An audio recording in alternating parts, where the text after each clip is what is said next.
Hi, good day everyone. Good day sir, good day classmates.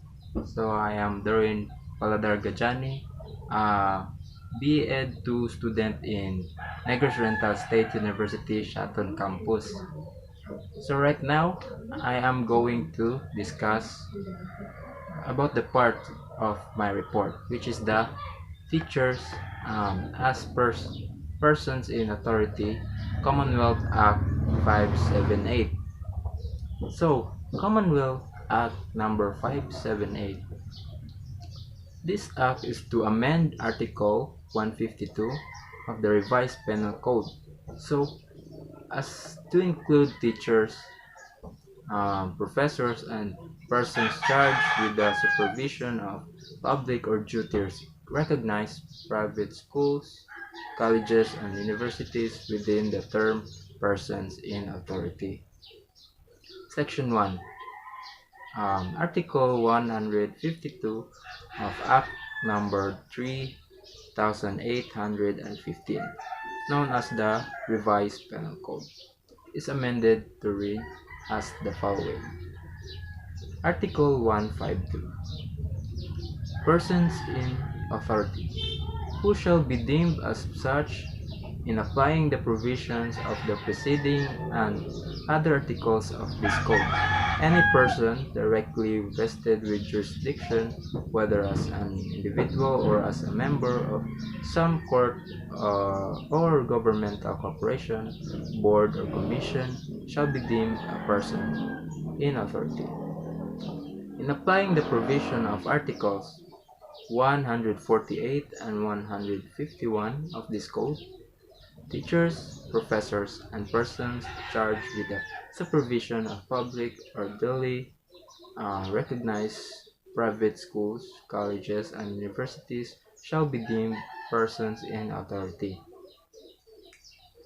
Section 2. This act shall take effect upon its approval.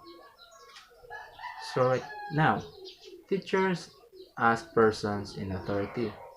So who are teachers? Public Act number 4670, which is the Magna Carta for public school teachers. Section 2. Teachers shall apply to all public school teachers except those in the professional staff of state colleges and universities as used in the Act.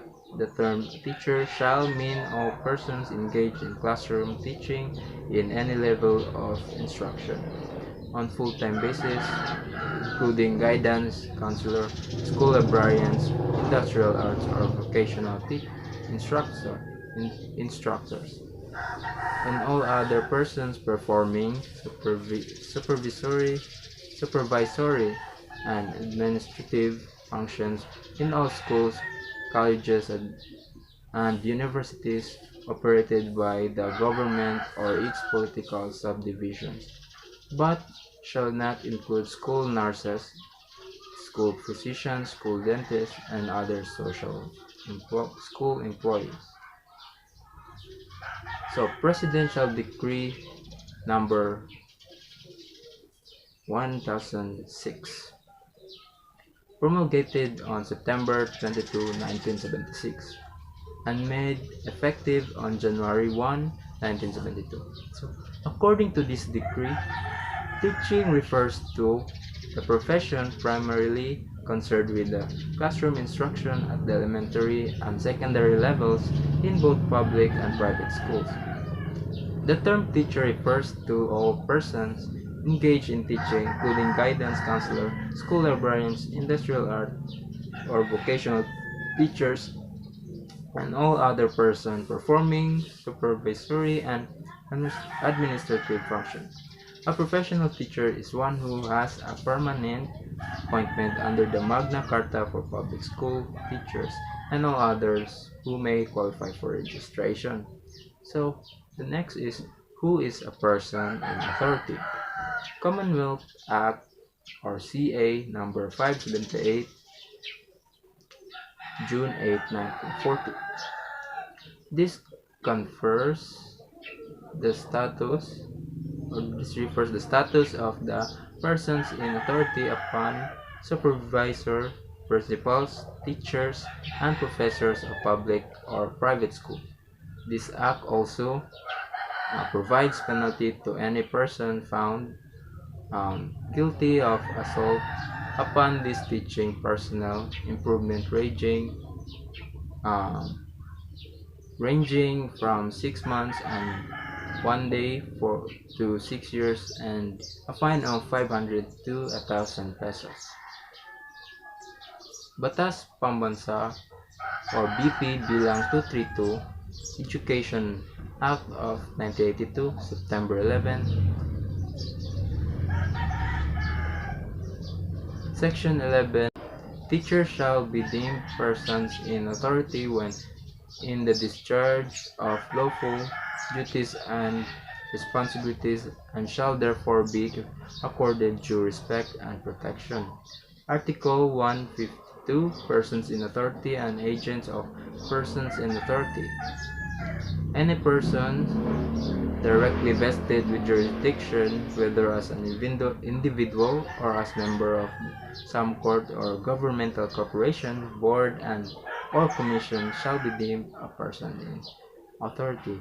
In applying the provision of Article 148 and 151 of this code, teachers, professors, and persons charged with the supervision or public or duly recognized private schools, colleges, and universities, and lawyers in the actual performance of their professional duties or on the occasion of such performance shall be deemed persons in authority. So that's it for the part of my report, the teachers as persons in authority, Commonwealth Act 578. So that's it, and thank you. Hi, good day everyone. Good day sir, good day classmates. So for today's report, I am going to discuss the teachers' rights, duties, and responsibilities, the Education Act of 1982, BP 232. So, first, General Provision. Chapter 1. Preliminary Matters. Section 1. The title. This act shall be known as the Education Act of 1982. Section 2. Coverage. So this is the coverage. This act shall apply to and govern both formal and non-formal systems in public and private schools in all levels of the entire educational system. Chapter 2. Declaration of Basic State Policy and Objectives. Section 3. Declaration of Basic Policies. It is the policy of the state to establish and maintain a complete, adequate, and integrated system of education relevant to the goals of a national development. Towards this end the government shall ensure within the context of the free democratic system maximum contribution of the educational system to the attainment of the following national development goals. So here are the following national development goals. First is to achieve and maintain an accelerating rate of economic development and social progress. Second, to ensure the maximum participation of all the people in the attainment and enjoyment of the benefits of all growth. And the third, to achieve and strengthen national unity and consciousness and preserve development and promote these desirable cultural, moral, and spiritual values in a changing world. So the state shall promote the right of every individual to relevant quality education, regardless of sex, age, creed, socioeconomic status, physical and mental condition, racial or ethnic origin, political or other affiliation. So the state shall therefore promote and maintain equality of access to education, as well as the enjoyment of the benefits of education by all its citizens. Also, the state shall promote the right of the nation's cultural communities in the exercise of the right to develop themselves within the context of their culture, customs, traditions, interests, and beliefs, and recognizes education as an instrument for their maximum participation in national development and in ensuring their involvement in achieving national unity. Section 4. Declaration of Objectives. The educational system aims to: first, provide for a broad general education that will assist each individual in the peculiar ecology of his own society to a. Attain his potentials as a human being, b. Enhance the range and quality of individual and group participation in the basic function of society, and c. Acquire the essential educational foundation of his development in a productive and a versatile citizen. 2. Train the nation's manpower in the middle-level skills for national development. Third, develop the profession that will provide leadership for the nation in the advancement of knowledge for improving the quality of human life. And the last is fourth, respond effectively to changing needs and educations of the nation through a system of educational planning and evaluation rather. Towards the realization of these objectives and pursuant to the constitution of educational institutions shall aim to inculcate love of country, teach the duties of citizenship, and develop moral character, personal discipline, and scientific, technological, and vocational efficiency. And furthermore, the educational system shall reach out the educationally deprived communities in order to give meaningful reality to their membership in the national society, to enrich their civic participation in community and national life, and to unity of all Filipinos into a free and just nation. So let's discuss the educational community.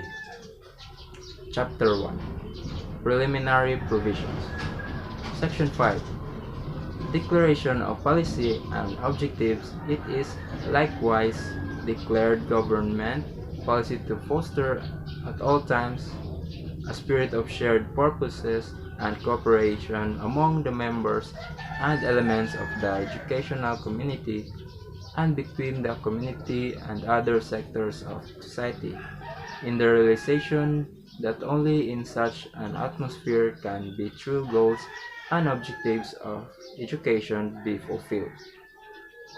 So, moreover, the state shall, first, aid and support the natural right and duty of parents in the rearing of the youth through the educational system, promote and safeguard the welfare and interests of the students by defining the rights and obligations according their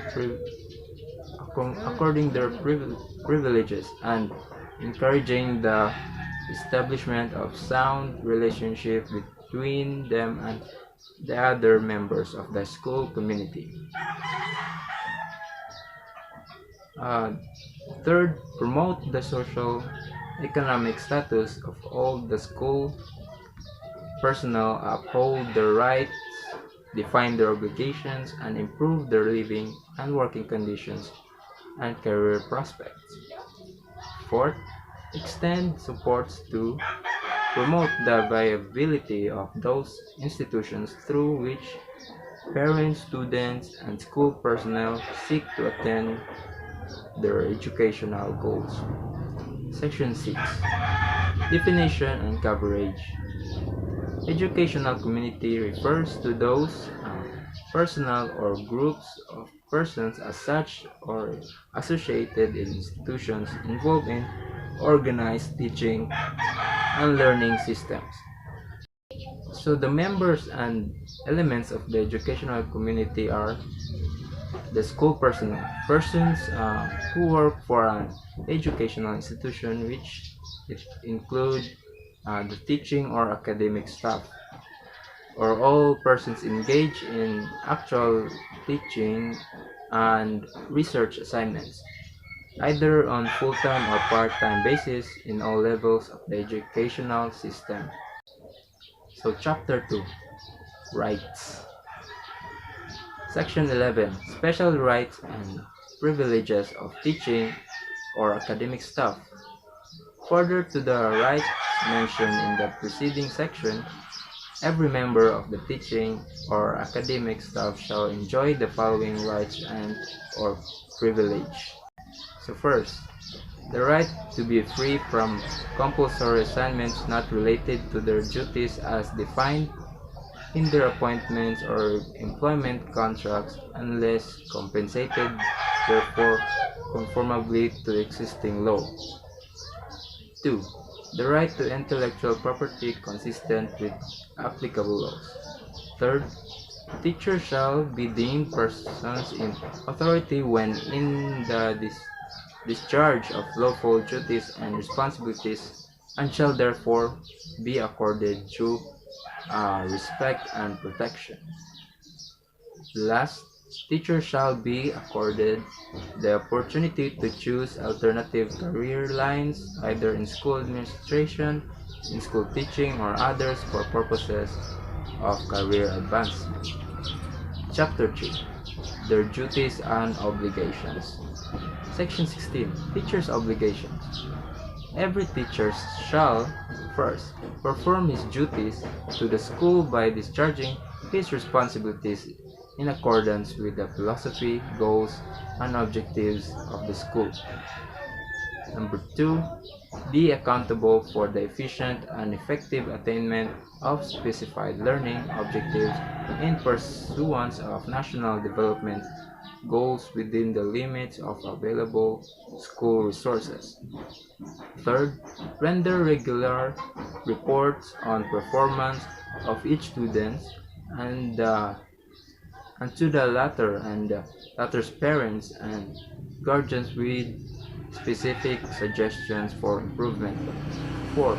Assume the responsibility to maintain and sustain his professional growth and advancement and maintain professionalism in his behavior at all times. Number 5. Refrain from making deduction in students' scholastic rating for acts that are clearly not manifestations of poor scholarships. Last, participate as an agent of constructive social, economic, moral, intellectual, cultural, and political change in his school and the community within the context of national policies. So, right now let's go to the last, our conclusion. So, the teacher is responsible for preparing lesson plans and educating students at all levels. Their duties including assigning homework, grading tests, documenting progress. Teacher must be able to instruct in variety of subjects and reach his or her students with engaging lesson plans.